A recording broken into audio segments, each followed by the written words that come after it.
நம்ம தலைவர் super star Rajinikanth அவர்கள் நடிக்கும் கூலி படத்தோட படப்பிடிப்புகள்லாம் நிறைவடைந்த நிலையில் படத்தில் இருந்து ஒரு மேக்கிங் கிளிம்ஸோ அல்லது ஒரு ஸ்பெஷல் வீடியோ ஒன்று மார்ச் 14ஆம் தேதி வெளியாகும் அப்படின்னு தகவல்கள்லாம் வெளியாகிட்டு இருந்தது.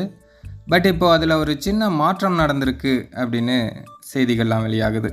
அதாவது மார்ச் 14ஆம் தேதி வெளியாக இருந்த அந்த மேக்கிங் கிளிம்ஸுக்கு பதிலாக இந்த படத்தோட டீசரையே வெளியிட்டுடலாம்.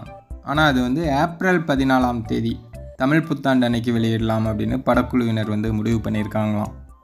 மார்ச் 14ஆம் தேதி லோகேஷ் கனகராஜ் மற்றும் அமீர் கானுக்கு பிறந்த நாள் அப்படிங்கிறதுனால அந்த தேதியில் ஏதாவது ஒரு அப்டேட், அதாவது மேக்கிங் கிளிம்ஸ் இந்த மாதிரி வீடியோ வெளியிடலாம் அப்படின்னு முடிவு பண்ணியிருக்காங்க.